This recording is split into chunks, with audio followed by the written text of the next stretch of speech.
ക്രിസ്തുവിനായി, പ്രവർത്തിച്ചാൽ ക്രിസ്തുവിനായി, മരിച്ചാൽ ക്രിസ്തുവിനായി.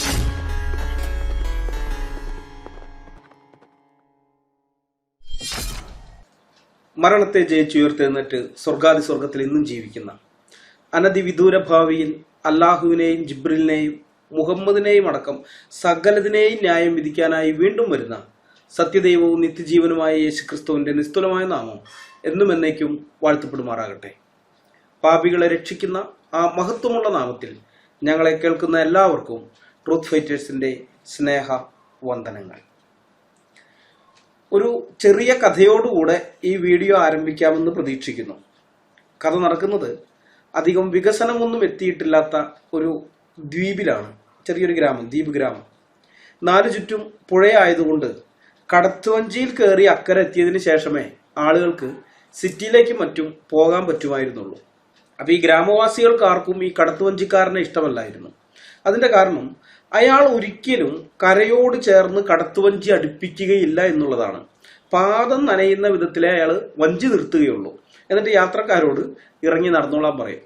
അപ്പൊ ആളുകളുടെ ഷൂവും ചെരുപ്പും ഒക്കെ നനയും. വഞ്ചി കരയോട് ഏറ്റവും അടുപ്പിച്ചാൽ ആളുകൾക്ക് കാല് നനയാതെ ഇറങ്ങിപ്പോകാം, നേരിട്ട് കരയിലേക്ക് കാല് കുത്താം. പക്ഷെ അയാൾ അതൊരിക്കലും ചെയ്യില്ല. അപ്പൊ എല്ലാവരും ഈ കടത്തുകാരനെ പ്രാഗിക്കൊണ്ടായിരിക്കും ഇറങ്ങിപ്പോകുക. അങ്ങനെ വർഷങ്ങൾ കുറെ കടന്നുപോയി. കടത്തുകാരൻ വൃദ്ധനായി മരണത്തോടടുത്തു. മരിക്കുന്നതിന് മുമ്പ് കടത്തുകാരൻ തന്റെ മകനെ അരികിൽ വിളിച്ചിട്ട് അവനോട് പറഞ്ഞു, എനിക്കൊരു അവസാന ആഗ്രഹമുണ്ട്, അത് സാധിപ്പിച്ചു തരാമെന്ന് നീ എനിക്ക് സത്യം ചെയ്തു തരണം.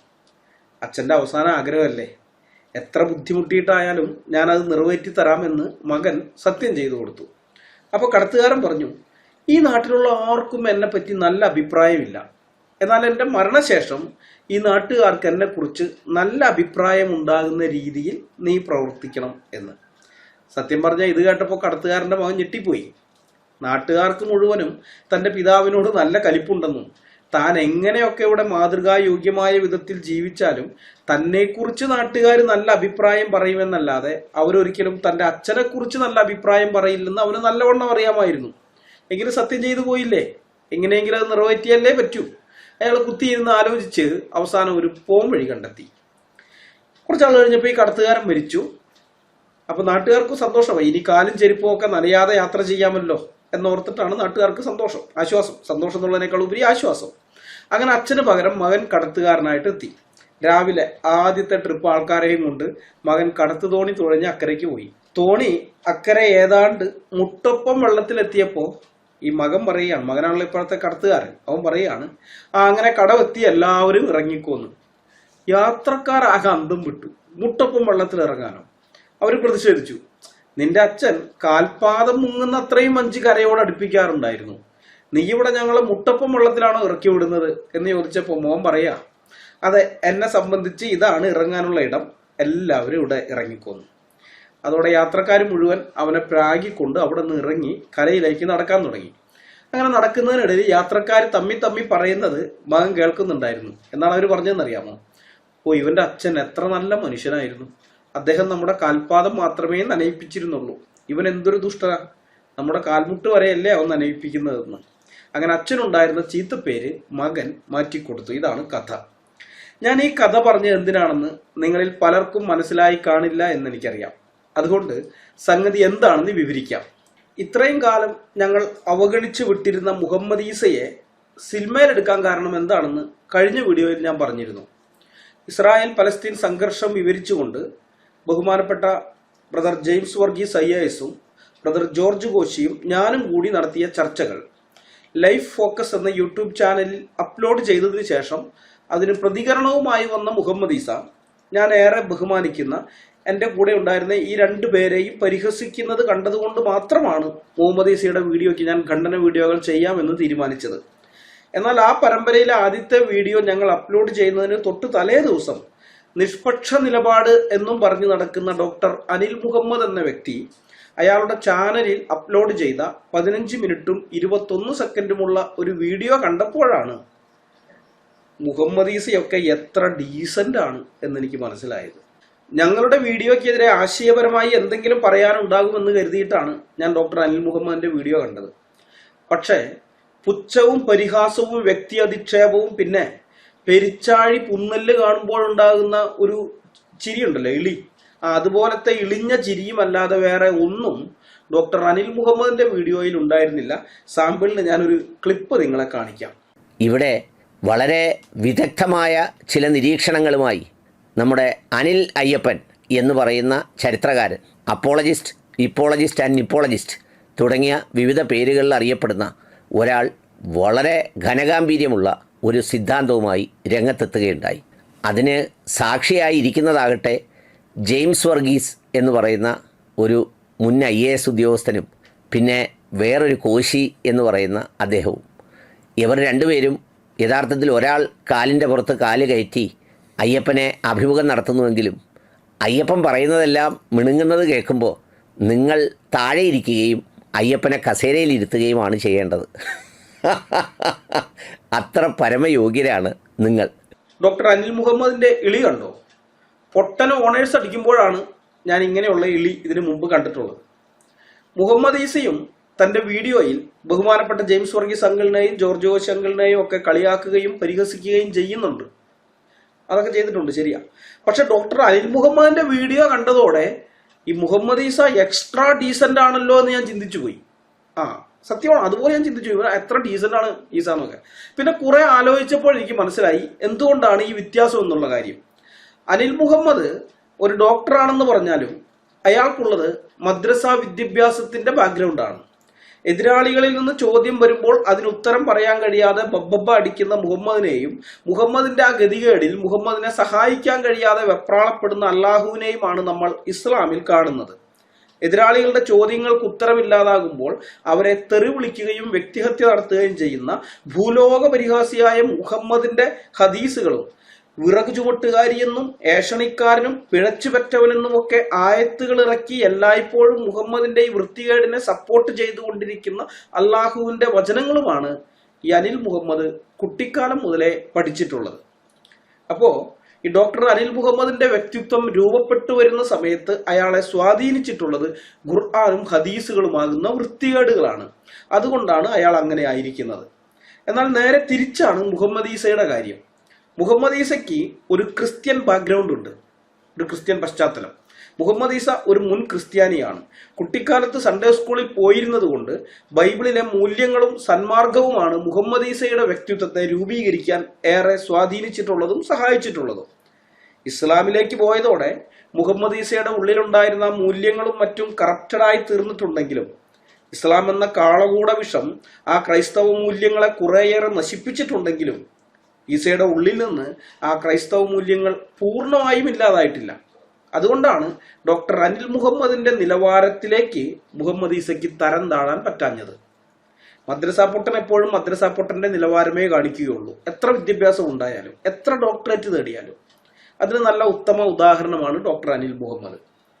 ഈ ഡോക്ടർ അനിൽ മുഹമ്മദ് 2-3 കൊല്ലം മുമ്പ് ഫാദർ സേവ്യർ ഖാൻ വട്ടായിലിനെ ഒന്ന് ചൊറിഞ്ഞപ്പോ ട്രൂത്ത് ഫൈറ്റേഴ്സ് ചെറുതായിട്ടൊന്ന് മാന്തി വിട്ടതാണ്. അതോടെ അനിൽ മുഹമ്മദ് കട്ടയും പടവും മടക്കി നല്ല കുട്ടിയായി തീർന്നതുമാണ്. എന്നാൽ അന്നത്തെ സാഹചര്യമല്ല ഇന്നുള്ളത്. ഇന്ന് ട്രൂത്ത് ഫൈറ്റേഴ്സ് എന്ന യൂട്യൂബ് ചാനൽ എല്ലാ ക്രൈസ്തവ വിഭാഗങ്ങൾക്കും വേണ്ടി നിലകൊള്ളുന്ന ഒന്നല്ല.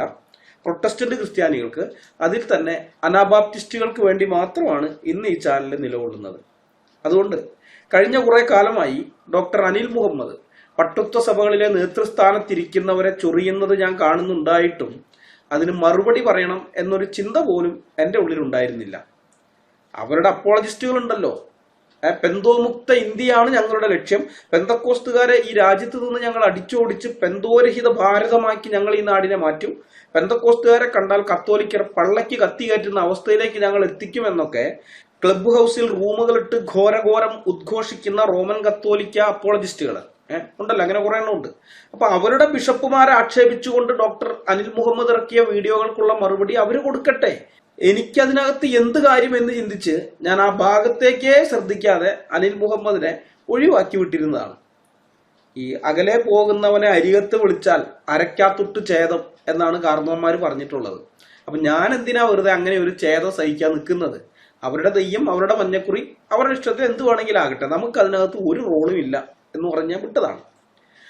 3 കൊല്ലം മുമ്പ് ട്രൂത്ത് ഫൈറ്റേഴ്സ് മാന്തി വിട്ടതോടെ ഡോക്ടർ അനിൽ മുഹമ്മദിനും കാര്യം ശരിക്കും പിടികിട്ടിയിരുന്നു. അതുകൊണ്ട് TF-നെതിരെ പിന്നീട് ഒരക്ഷരം മിണ്ടാതിരിക്കാനുള്ള വിവേകം അയാൾ കാണിച്ചിരുന്നു.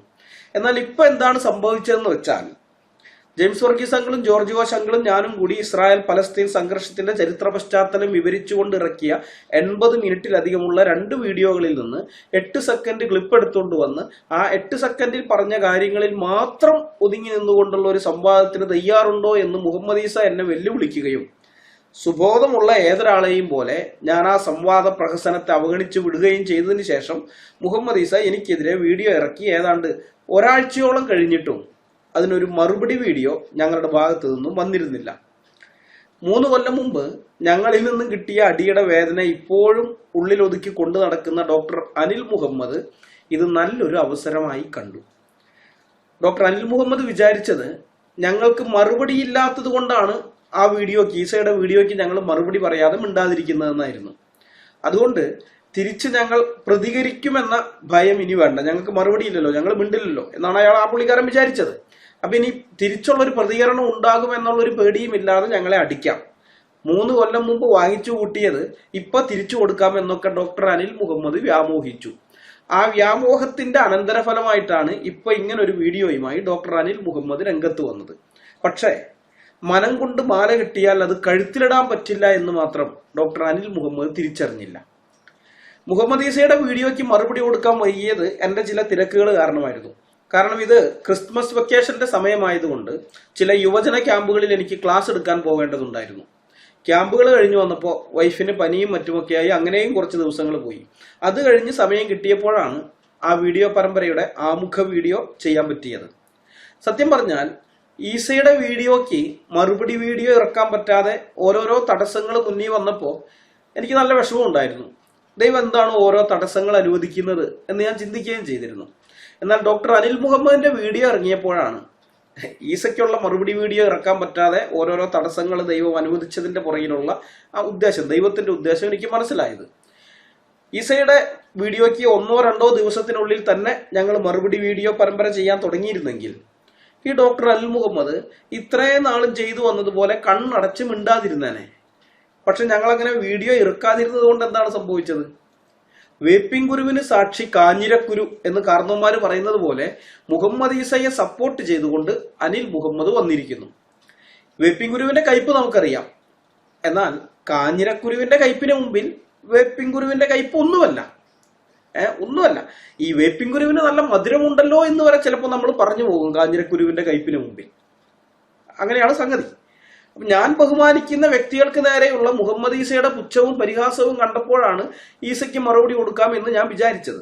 പക്ഷെ ഡോക്ടർ അനിൽ മുഹമ്മദിന്റെ പുച്ഛവും പരിഹാസവും വ്യക്തി അധിക്ഷേപവും ഇളിയും കണ്ടപ്പോൾ മുഹമ്മദ് ഈസ വളരെ മാന്യനാണല്ലോ എന്ന് അടുത്ത വീഡിയോയിൽ തന്നെ ഞങ്ങൾക്ക് പരസ്യമായി പറയേണ്ട സ്ഥിതിയായി. അതാണ് സത്യം. ഇപ്പൊ ഞങ്ങളെ കൊണ്ട് പറയിപ്പിച്ചല്ലോ.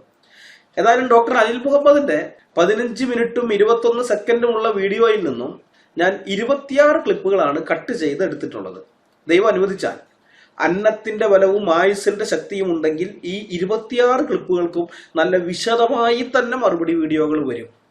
കാരണം ഇസ്രായേൽ പലസ്തീൻ സംഘർഷത്തിന്റെ ചരിത്രത്തെക്കുറിച്ച് യാതൊന്നും അറിയാത്ത ആളാണ് ഡോക്ടർ അനിൽ മുഹമ്മദ് എന്ന് ആ വീഡിയോ കണ്ടപ്പോൾ ഞങ്ങൾക്ക് മനസ്സിലായി. നല്ല ചെമ്പുകലത്തിൽ പുന്നല്ലിനോടൊപ്പമിട്ട് പുഴുങ്ങി പനമ്പായിലിട്ട് ഉണക്കിയെടുത്ത വള്ളിച്ചൂരലാണ് ഡോക്ടർ അനിൽ മുഹമ്മദിന്റെ വീഡിയോ. ആ വള്ളിച്ചൂരൽ ഞങ്ങളുടെ കയ്യിൽ കൊണ്ടു തന്ന് ഷർട്ടും മൂരി മുതുകം കാണിച്ച് ഞങ്ങളുടെ മുമ്പിൽ നിന്ന് അടിച്ചോ എന്തോരം വേണമെങ്കിലോ അടിച്ചോ എന്ന് പറഞ്ഞാൽ ഞങ്ങൾ അടിക്കാതിരിക്കോ? ഞങ്ങൾ അടിക്കാതിരിക്കോ? മുരട്ട് കഴുതയ്ക്ക് മുളവടി പൊട്ടും വര അടി എന്നാണ് എന്റെ കാരണവന്മാർ എന്നെ പഠിപ്പിച്ചിട്ടുള്ളത്. ആ പാഠം ഞാൻ മരണം വരെ മറക്കുകയില്ല. അടി തുടങ്ങുന്നതിന് മുമ്പ് ഈ വീഡിയോ കാണുന്ന അമിതാത്മീയരായ ആൾക്കാർക്ക് വേണ്ടി ഞാൻ ചില ബൈബിൾ വാക്യങ്ങൾ തരാം. സദൃശവാക്യങ്ങൾ 19:29. പരിഹാസികൾക്കായി ശിക്ഷാവിധിയും മൂഢന്മാരുടെ മുതുകിന് തല്ലും ഒരുങ്ങിയിരിക്കുന്നു എന്നാണ് ബൈബിളിൽ പറഞ്ഞിരിക്കുന്നത്. സദൃശവാക്യങ്ങൾ 19:29. മൂഢന്മാരുടെ മുതുകിന് തല്ല്. ഇനി സദൃശവാക്യം 26:3. കുതിരയ്ക്ക് ചമ്മട്ടി, കഴുതയ്ക്ക് കടിഞ്ഞാൺ, മൂഢന്മാരുടെ മുതുകിന് വടി. മൂഢന്മാരുടെ മുതുകിന് വടി. മൂഢന്മാരുടെ മുതുകിന് വടി വെക്കുന്ന പരിപാടിയാണ് ഇനി ഇവിടെ നടക്കാൻ പോകുന്നത്. ഞാനൊരു അമിത ആത്മീയനല്ലാത്തത് കൊണ്ട് മൂഢന്മാരുടെ മുതുകിന് തല്ലുമ്പോൾ ഒരു മയവുമില്ലാതെ തല്ലും. അക്ഷരികമായതല്ല, ആശയപരമായ തല്ലിനെ കുറിച്ചാണ് ഞാൻ പറഞ്ഞത്.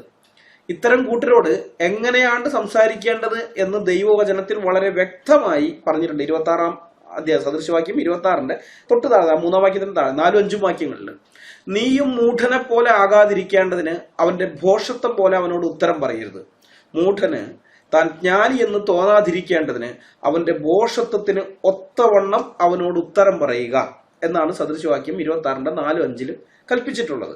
ആ കൽപ്പന അനുസരിച്ച് ഡോക്ടർ അനിൽ മുഹമ്മദിനും മറ്റ് മദ്രസാ പുട്ടന്മാർക്കും മനസ്സിലാകുന്ന ഭാഷയിലാണ് ഞാൻ ഇനി സംസാരിക്കാൻ പോകുന്നത്. നിങ്ങളുടെ ആത്മീയതയുമായി അത് ഒത്തുപോകുന്നില്ലെന്ന് തോന്നുന്നെങ്കിൽ ഈ വീഡിയോ കാണുന്നത് ഇവിടെ വെച്ച് നിങ്ങൾ അവസാനിപ്പിക്കുന്നതാണ് നല്ലത്. കാരണം ഈ മദ്രസാ പൊട്ടന്മാർക്ക് മനസ്സിലാകുന്ന ഭാഷ ഒരുപക്ഷെ നിങ്ങൾക്ക് മനസ്സിലായെന്ന് വരില്ല. അതുകൊണ്ട് ചിലപ്പോൾ നിങ്ങൾ ഈ വീഡിയോ കണ്ടു കഴിയുമ്പോൾ എന്നെ ഉപദേശിക്കാൻ വരാൻ സാധ്യതയുണ്ട്. ആ ഉപദേശം കേൾക്കാൻ തൽക്കാലം എനിക്ക് താല്പര്യമില്ലാത്തത് കൊണ്ടാണ് വീഡിയോ കാണുന്നത് ഇവിടെ വെച്ച് നിർത്തിക്കോ എന്ന് ഞാൻ പറഞ്ഞത്. നമുക്കിനി വിഷയത്തിലേക്ക് കടക്കാം. നിഷ്പക്ഷ നിലപാട് എന്ന പേരുമിട്ട് പരസ്യമായി ഇസ്ലാമിക പക്ഷത്തിനു വേണ്ടി സംസാരിക്കുന്ന ഈ നിഷ്പക്ഷോളജിസ്റ്റ് ഡോക്ടർ അനിൽ മുഹമ്മദ് എന്ത് നിഷ്പക്ഷനാണെന്നാണ് പറയുന്നത്? ഇയാൾ നിഷ്പക്ഷനല്ല. നിഷ്കനും നിഷ്കന്ധനും നിഷ്കർമ്മനും നിഷ്കിഞ്ചനും നിഷ്കുലനും നിഷ്ക്രാന്തനും നിഷ്കുഷിതനും നിഷ്ട്യനും നിഷ്പുരുഷനിൽ നിന്ന് നിഷ്പന്നനായ നിഷ്പ്രജ്ഞനും നിഷ്പാദബുദ്ധിയും നിഷ്കാലനം ചെയ്യുന്ന നിഷ്കണ്ടകനും തന്റെ നിഷ്പത്തി എങ്ങനെയെന്നറിയാത്തവനും നിശ്ചമ ജീവിതത്തിൽ നിഷ്ണാതനായവനും അഷ്ടിക്ക് വകയില്ലാതാകുമ്പോൾ നിഷ്ഠീവിതം ഭക്ഷിക്കുന്നവനുമായ ഒരു നിഷ്കു ജംഗ്ഷൻ കാക്കാൻ മാത്രമാണ്. അതിലപ്പുറം ഒന്നുമല്ല ഡോക്ടർ അനിൽ മുഹമ്മദ്. അതുകൊണ്ട് തന്നെ ഈ നിഷ്പൻ സുഡുവിന് പബ്ലിക്കിൽ സംസാരിക്കുമ്പോൾ പ്രതിപക്ഷ ബഹുമാനത്തോടെ സംസാരിക്കേണ്ടത് എങ്ങനെയാണെന്ന് യാതൊരു പിടിയുമില്ല. ആരെയെങ്കിലും എതിർത്തുകൊണ്ട് സംസാരിക്കേണ്ടി വരുമ്പോൾ എതിരാളിയുടെ പേര് വിളിച്ചാണ് സംസാരിക്കേണ്ടത്, അല്ലാതെ എതിരാളിയുടെ അപ്പന്റെ പേര് വിളിച്ചല്ല സംസാരിക്കേണ്ടതെന്ന് ഈ നിഷ്പക്ഷുഡായിപ്പിസ്റ്റിനെ അവരുടെ ഉപ്പയോ ഉമ്മയോ ഉസ്താദോ പഠിപ്പിച്ചു കൊടുത്തിട്ടില്ല. ആ വളർത്തുദോഷം ഈ നിഷ്പീഡിതന്റെ സംസാരത്തിൽ ഉടനീളമുണ്ട്. ആ ക്ലിപ്പ്, നേരത്തെ കേൾപ്പിച്ച ക്ലിപ്പ് ഞാൻ ഒരു വട്ടം കൂടി കേൾപ്പിക്കാം. ഇവിടെ വളരെ വിദഗ്ധമായ ചില നിരീക്ഷണങ്ങളുമായി നമ്മുടെ അനിൽ അയ്യപ്പൻ എന്ന് പറയുന്ന ചരിത്രകാരൻ, അപ്പോളജിസ്റ്റ്, ഇപ്പോളജിസ്റ്റ് ആൻഡ് നിപ്പോളജിസ്റ്റ് തുടങ്ങിയ വിവിധ പേരുകളിൽ അറിയപ്പെടുന്ന ഒരാൾ വളരെ ഘനഗാംഭീര്യമുള്ള ഒരു സിദ്ധാന്തവുമായി രംഗത്തെത്തുകയുണ്ടായി. അതിന് സാക്ഷിയായി ഇരിക്കുന്നതാകട്ടെ ജെയിംസ് വർഗീസ് എന്ന് പറയുന്ന ഒരു മുൻ IAS ഉദ്യോഗസ്ഥനും പിന്നെ വേറൊരു കോശി എന്ന് പറയുന്ന അദ്ദേഹവും. ഇവർ രണ്ടുപേരും യഥാർത്ഥത്തിൽ ഒരാൾ കാലിൻ്റെ പുറത്ത് കാല് കയറ്റി അയ്യപ്പനെ അഭിമുഖം നടത്തുന്നുവെങ്കിലും അയ്യപ്പൻ പറയുന്നതെല്ലാം മിണുങ്ങുന്നത് കേൾക്കുമ്പോൾ നിങ്ങൾ താഴെ ഇരിക്കുകയും അയ്യപ്പനെ കസേരയിൽ ഇരുത്തുകയുമാണ് ചെയ്യേണ്ടത്. അത്ര പരമയോഗ്യരാണ് നിങ്ങൾ. കേട്ടല്ലോ, ഇവൻ എന്നെ വിളിക്കുന്നത് അയ്യപ്പൻ എന്നും ജോർജ് കോശി അങ്കിളിനെ വിളിക്കുന്നത് കോശി എന്നുമാണ്. ഇവൻ തമിഴനൊന്നുമല്ലല്ലോ, മലയാളി എന്നും പറഞ്ഞ് നടക്കുന്നവനല്ലേ. തമിഴനാണെങ്കിലും ഓക്കെ, ഇവന്റെ ഈ വിളി എനിക്ക് മനസ്സിലാകും. തമിഴന്മാർ പിതാവിന്റെ പേര് ആദ്യവും സ്വന്തം പേര് അവസാനവുമാണ് വെക്കുക. ഇപ്പൊ മുൻ മുഖ്യമന്ത്രി, തമിഴ്നാട് മുഖ്യമന്ത്രി കരുണാനിധിയുടെ പിതാവിന്റെ പേര് മുത്തുവേൽ എന്നാണ്. അദ്ദേഹം മലയാളി ആയിരുന്നെങ്കിൽ കരുണാനിധി മുത്തുവേൽ എന്ന് വെച്ചേനെ. പക്ഷെ തമിഴനായതുകൊണ്ട് മുത്തുവേൽ കരുണാനിധി എന്നാണ് അദ്ദേഹത്തിന്റെ പേര്. ഇഷ്ടംപോലെ ആളുകളുണ്ട് അങ്ങനെ. ഇപ്പൊ നമുക്ക് പരിചയമുള്ള ആളുകൾ, പ്രശസ്തരായവർ, വിശ്വനാഥൻ ആനന്ദിന്റെ കാര്യം നോക്കുക. വിശ്വനാഥൻ എന്നുള്ളത് അദ്ദേഹത്തിന്റെ പിതാവിന്റെ പേരാണ്, ആനന്ദ് എന്നാണ് അദ്ദേഹത്തിന്റെ പേര്. അതുപോലെ രവിചന്ദ്രൻ, അശ്വിൻ, കൃഷ്ണമാചാരി, ശ്രീകാന്ത്, സതഗോപൻ, രമേശ് തുടങ്ങി നമുക്ക് പേരറിയാവുന്ന ഏത് തമിഴനെ എടുത്താലും പിതാവിന്റെ പേര് ആദ്യവും സ്വന്തം പേര് രണ്ടാമതുമാണ് ഉണ്ടാവുക എന്നുള്ള കാര്യം നിങ്ങൾക്ക് മനസ്സിലാക്കാൻ പറ്റും.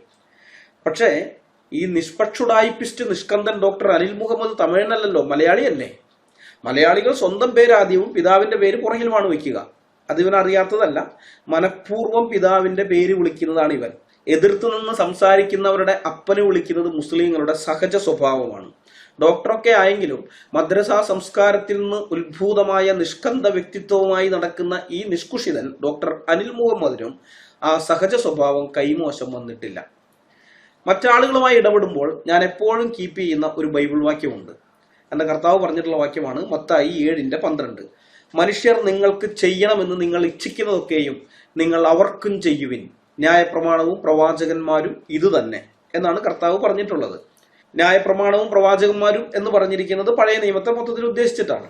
പഴയ നിയമത്തിലും ഇനി പുതിയ നിയമത്തിലായാലും ഇതേ കാര്യം തന്നെയാണ് പറയുന്നത്. അതായത് മറ്റു മനുഷ്യരോട് ഇടപെടുന്ന കാര്യത്തിൽ നിങ്ങൾ ഇതാണ്, ഈ ലെവലിലാണ് നിങ്ങൾ പോകേണ്ടത്. അവർ നിങ്ങൾക്ക് എന്തൊക്കെ ചെയ്തു തരണം നിങ്ങൾ ആഗ്രഹിക്കുന്നത്, നിങ്ങളത് അവർക്ക് ചെയ്തു കൊടുക്കണം. അപ്പൊ മറ്റുള്ളവർ എന്നോട് നല്ല രീതിയിൽ ഇടപെടണം എന്ന് ഞാൻ ഇച്ഛിക്കുന്നത് കൊണ്ട് എല്ലാ മനുഷ്യരോടും ഞാൻ എപ്പോഴും ആരംഭത്തിൽ തന്നെ നല്ല രീതിയിലായിരിക്കും ഇടപെടുക തുടക്കത്തിൽ. പക്ഷെ തിരിച്ചവരെന്നോട് ഇടപെടുന്നതിന്റെ അടിസ്ഥാനത്തിലാണ് പിന്നോടുള്ള എൻ്റെ പെരുമാറ്റം എങ്ങനെയായിരിക്കണം എന്ന് ഞാൻ തീരുമാനിക്കുന്നത്. അവർ എന്നോട് മാന്യമായിട്ടാണ് ഇടപെടുന്നതെങ്കിൽ അവരെന്നിൽ നിന്നും അതാണ് ആഗ്രഹിക്കുന്നതെന്ന് എനിക്ക് മനസ്സിലാകും. അതുകൊണ്ടാണല്ലോ എന്നോട് മാന്യമായിട്ട് ഇടപെട്ടത്. അപ്പൊ അതുകൊണ്ട് ഞാൻ തിരിച്ചെന്ത് ചെയ്യും? അതേ മാന്യതയിൽ അവരോട് ഇടപെടും.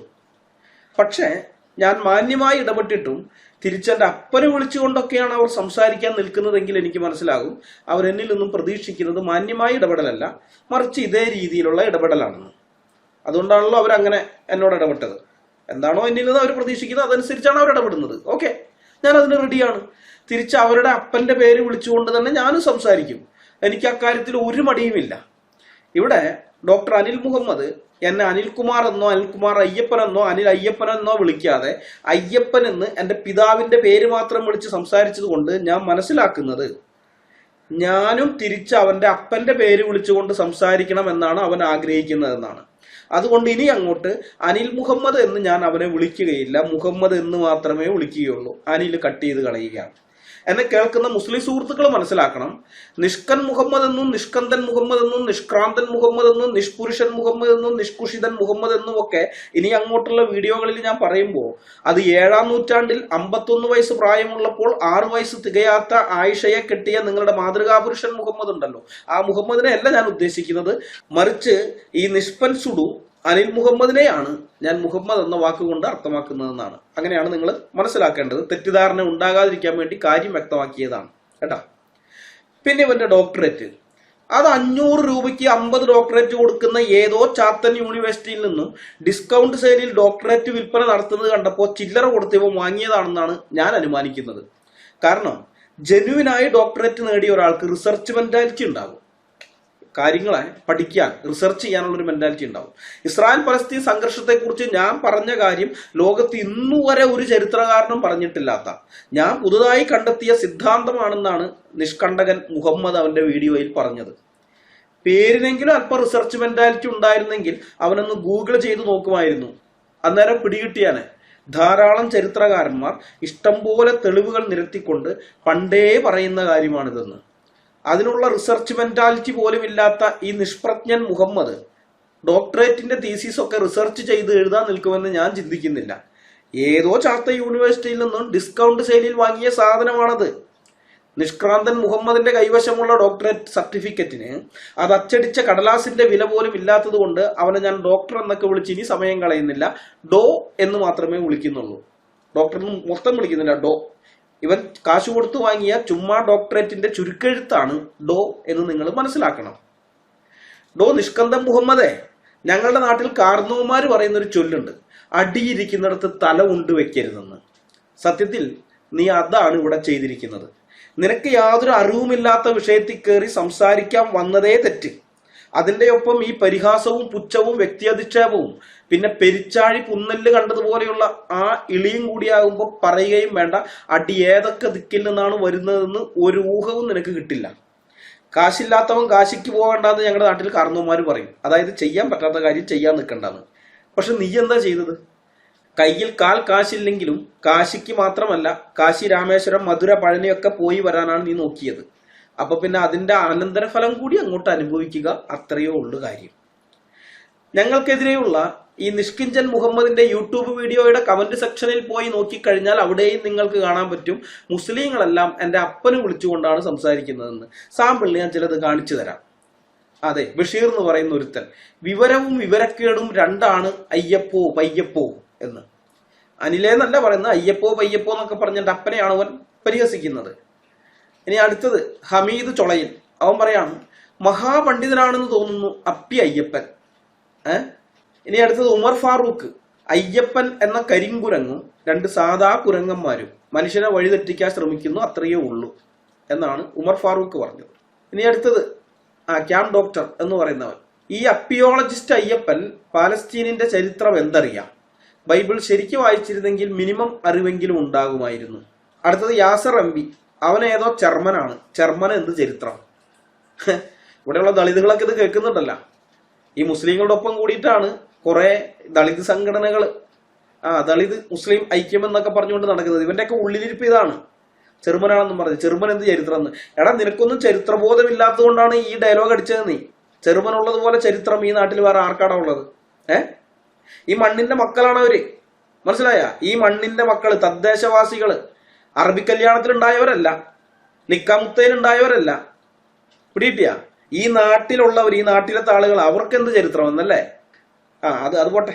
അത് വിശദീകരിച്ചൊക്കെ ചിലപ്പോൾ പിന്നെ എപ്പോഴെങ്കിലും പറയാം. ഇവര് തന്നെ അവസരം ഉണ്ടാക്കി തരും, അന്നേരം ഞാൻ വിശദീകരിച്ച് പറയാം. അടുത്തത് MS ഖാൻ. അയ്യപ്പോ ഇയാൾ സഹാറ ആയിരിക്കും കണ്ടതെന്നാണ് പറയുന്നത്. അതായത് ആ പ്രദേശത്ത് അത് മരുഭൂമിവൽക്കരിക്കപ്പെട്ട് കിടക്കുകയായിരുന്നു എന്ന് ഞാൻ പറഞ്ഞല്ലോ. അതിനെക്കുറിച്ചാണ് പറഞ്ഞത്, സഹാറ ആയിരിക്കും കണ്ടതെന്ന്. അബ്ദുൾ മജീദ് പറയാണ് അപ്പിക്കുമാർ അയ്യപ്പൻ അപ്പിക്കാളജിസ്റ്റ്. ഇനി വേറൊരുത്തൻ നവാസ് ചുക്കുടൻ.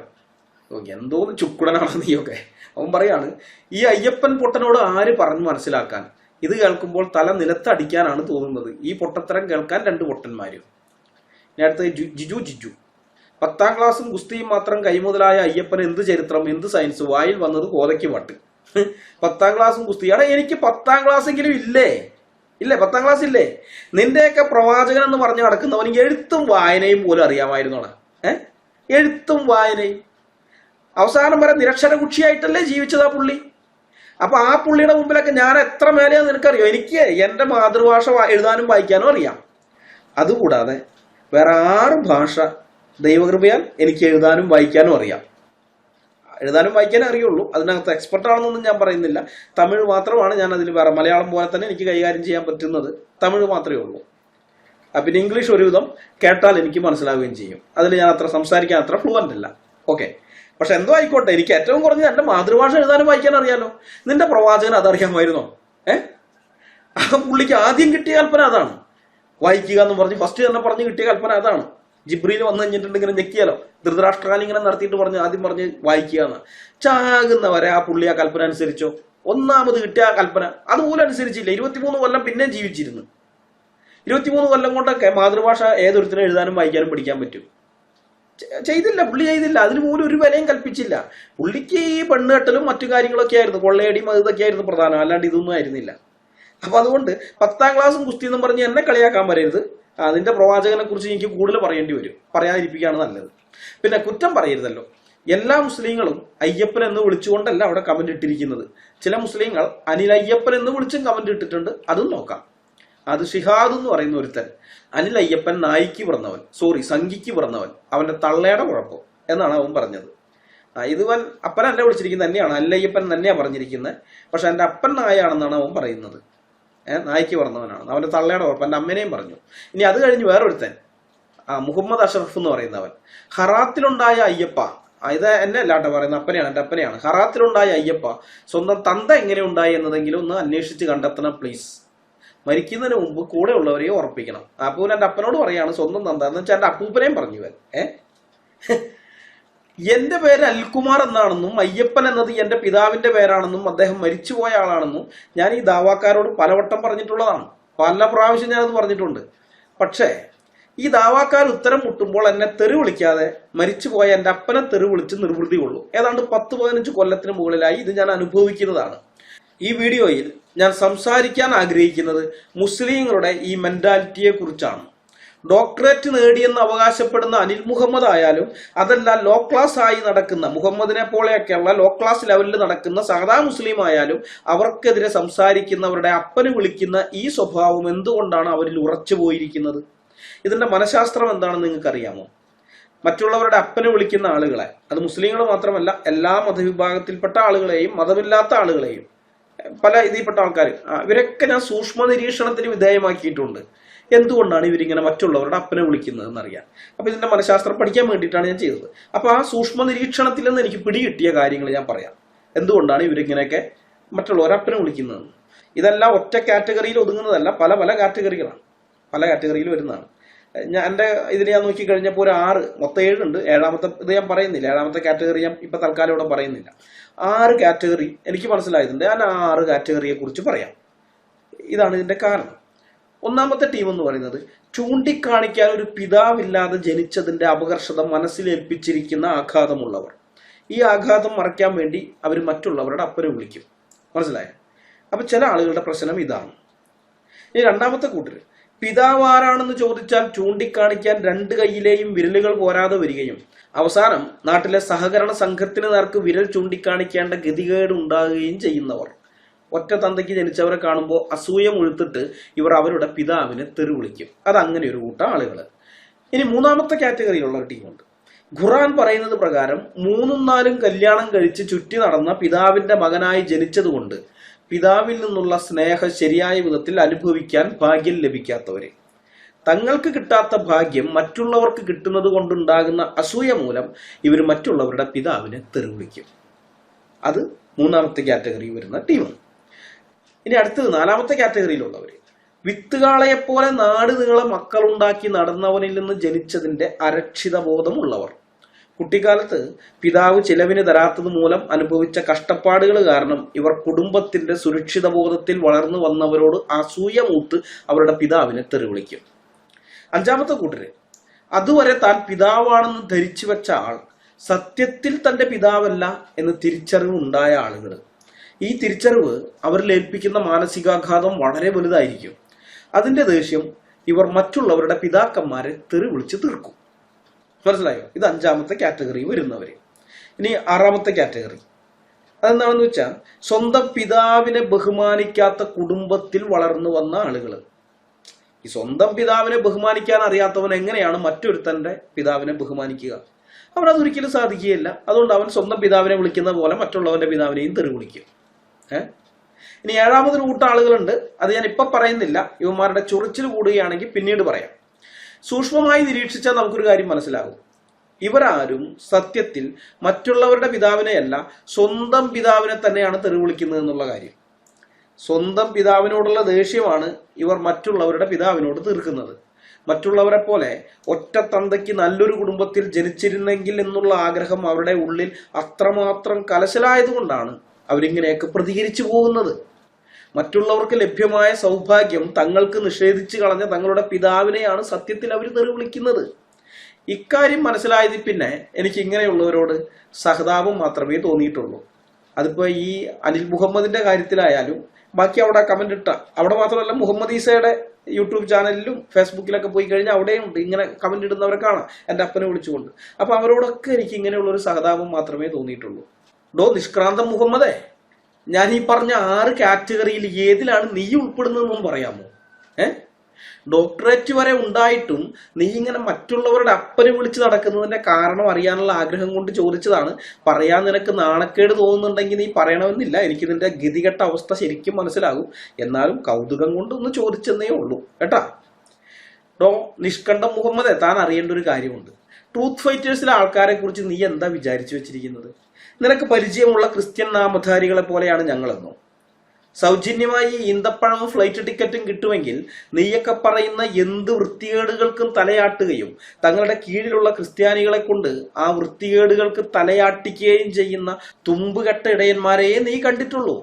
സത്യത്തിനു വേണ്ടി ഉറച്ചു നിൽക്കുന്ന, നേരോടെ നിർഭയമായി നിൽക്കുന്ന നട്ടെല്ലുള്ള ക്രിസ്ത്യാനികളെ ശരിയായ രീതിയിൽ കണ്ടുമുട്ടാത്തതിന്റെ കുറവാണ് നിനക്കുള്ളത്. ഏതായാലും ദൈവം അനുവദിക്കുന്ന പക്ഷം നിന്റെ ആ കുറവ് ഞങ്ങൾ പരിഹരിച്ചു തരും. ട്രൂത്ത് ഫൈറ്റേഴ്സിലുള്ളവർ ഇടവപ്പാതി കണ്ട് ഓടുന്നവരുമല്ല, തുലാപ്പെയ്ത്ത് കണ്ട് നിൽക്കുന്നവരുമല്ല. ഇല്ലാത്തത് പറഞ്ഞ് ഇണങ്ങുന്നതിനേക്കാൾ ഉള്ളത് പറഞ്ഞ് പിണങ്ങുന്നതാണ് നല്ലത് എന്ന് കരുതുന്നവരാണ് ഞങ്ങൾ. സത്യം പറയുന്നതിന്റെ പേരിൽ എന്തൊക്കെ പ്രശ്നങ്ങൾ ഉണ്ടായാലും അതൊന്നും കാര്യമാക്കാതെ മുന്നോട്ട് തന്നെ ഗമിക്കുന്ന ടീമാണ് ട്രൂത്ത് ഫൈറ്റേഴ്സ്. ദൈവം അനുവദിച്ചാൽ അത് നിനക്കിനി വരുന്ന ആളുകളിൽ മനസ്സിലാകും. ഈ നിഷ്പക്ഷുടായിപ്പിസ്റ്റ് നിഷ്കന്ദൻ മുഹമ്മദിനെയും മുഹമ്മദ് ഈസയോടൊപ്പം ഞങ്ങൾ സിൽമേൽ എടുത്തിരിക്കുകയാണ്. അപ്പൊ ദൈവം അനുവദിച്ചാൽ നിഷ്കിഞ്ചൻ മുഹമ്മദിന്റെ 15 മിനിറ്റ് വീഡിയോയ്ക്കുള്ള മറുപടി വീഡിയോകൾ ഞങ്ങൾ ട്രൂത്ത് ഫൈറ്റേഴ്സ് ചാനലിൽ അപ്ലോഡ് ചെയ്യുന്നതാണ്. കാരണം മുഹമ്മദ് ഈസയെ സപ്പോർട്ട് ചെയ്തുകൊണ്ടാണല്ലോ ഈ പുള്ളി വന്നിരിക്കുന്നത്. രണ്ടും പരസ്പര ബന്ധമുള്ളതാണ്. അതുകൊണ്ട് അങ്ങോട്ടും ഇങ്ങോട്ടും മാറി മാറി വീഡിയോ ചെയ്തുകൊണ്ടിരിക്കാം, കുഴപ്പമില്ല. ഇത് രണ്ട് വിഷയമല്ല, ഒരേ വിഷയം തന്നെയാണ്. അതുകൊണ്ട് 2 കൂട്ടർക്കും മറുപടി പറഞ്ഞുകൊണ്ട് തന്നെ, 2 പേരെ റോസ്റ്റ് ചെയ്തുകൊണ്ട് തന്നെ ദൈവം അനുവദിച്ച ഇനി വീഡിയോകൾ വരും. അടുത്ത വീഡിയോയുമായി വരുന്നത് വരെ കർത്താവും രക്ഷിതാവും വീണ്ടെടുപ്പുകാരനുമായ യേശു ക്രിസ്തു നമ്മളെല്ലാവരെയും കാത്തു സൂക്ഷിക്കുമാറാകട്ടെ. അവിടുത്തെ വിലയേറിയ നാമം മാത്രം എന്നും എന്നേക്കും വാഴ്ത്തപ്പെടട്ടെ. ആമേൻ.